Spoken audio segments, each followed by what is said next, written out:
Hello, law students. This is Jonathan Lipson with The Real Deal on Contracts. Today we're going to talk about employment agreements and really focus on two things.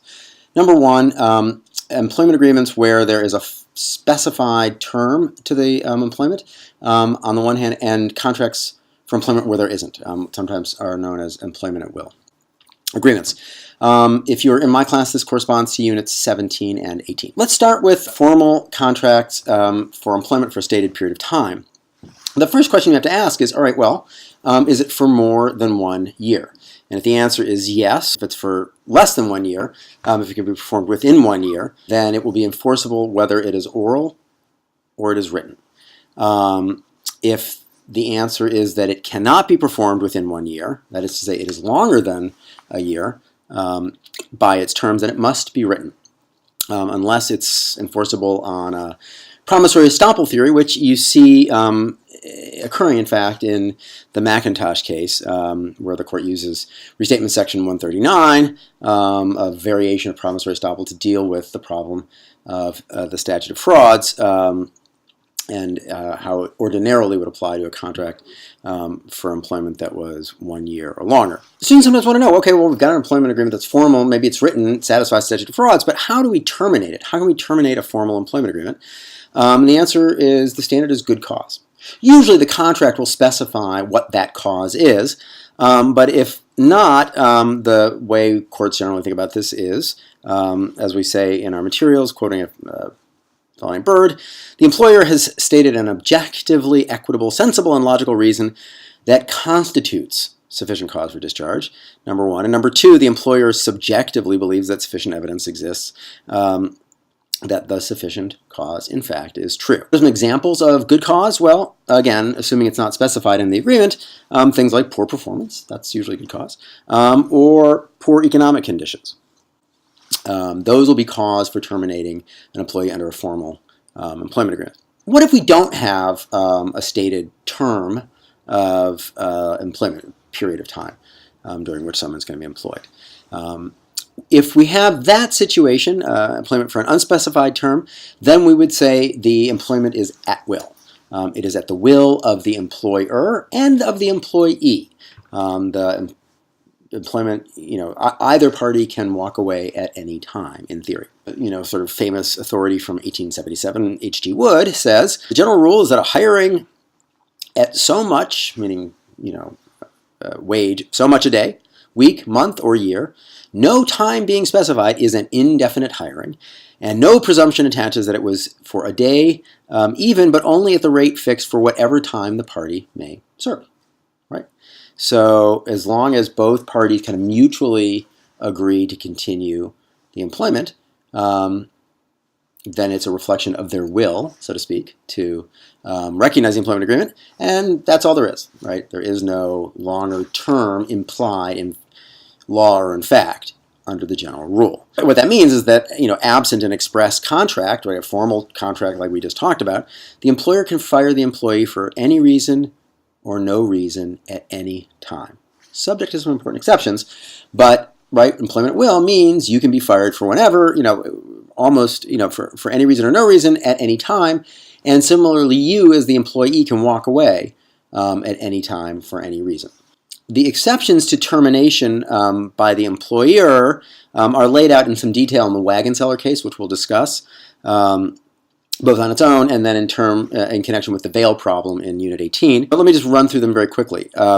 First, one exception to the termination at will approach under at-will employment is for public policy.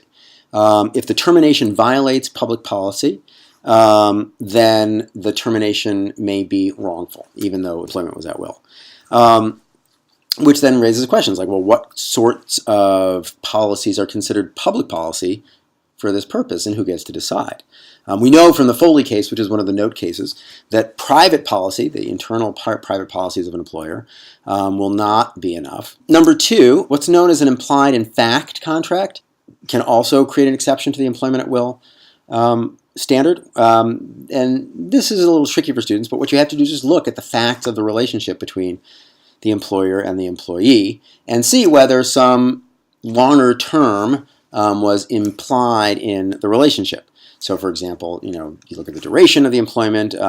Is there an employment manual that says an employee gets a certain amount of time as severance, even though they don't have a written formal contract? There's also this idea in the Foley case of consideration plus. So if somebody agrees to stay with an employer agrees to stay with an employer, for special reasons, in addition to just the salary that they're getting paid, then maybe we imply, in fact, that they have a longer tenure of employment, and so they can't be fired at any time, but instead for, I guess, good cause and only within some period of time, or they have some, tenure to their job. Third, implied in law contract. So as you'll see from the Wagon Seller case, folks over time, employees who have been at will and terminated in ways that they feel are wrongful, have argued that there is a duty of good faith and fair dealing imposed on employers and employees. Courts say, yeah, that may be true, but that's not really going to get you that much if you're a terminated at-will employee.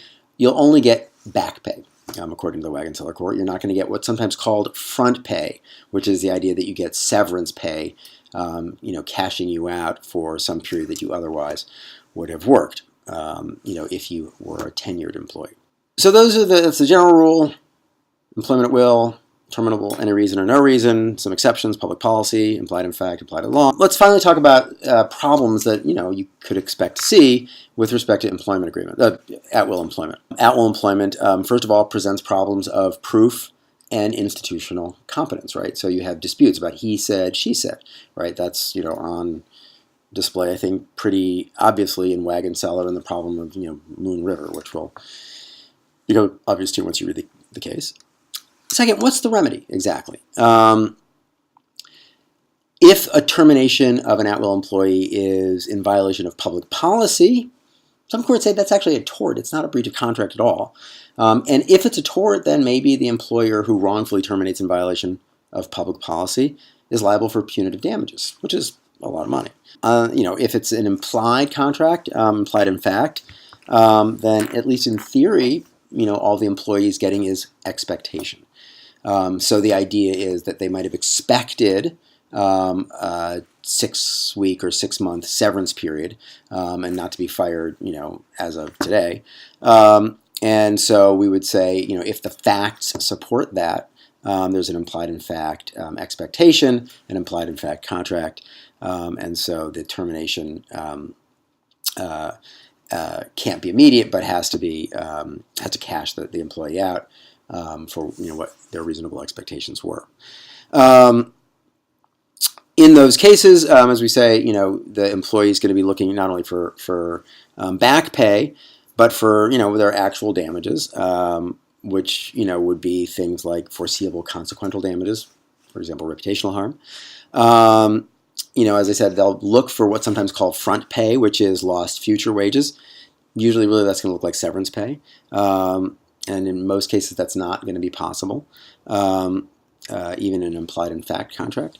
And finally, although I think you can see reputational harm as a form of consequential damage, courts are generally reluctant to award compensation for that. And so sometimes employees, if they have any negotiating power at all, will, in an employment agreement, right, a formal contract, the first thing we talked about, will include things like liquidated damages clauses to cash out in fairly clear terms the damage that they think they would suffer from termination in violation of the agreement. That's the real deal on employment agreements, both employment agreements for a term, sometimes called formal employment agreements on the one hand, and employment at will. We'll talk more about this in class next.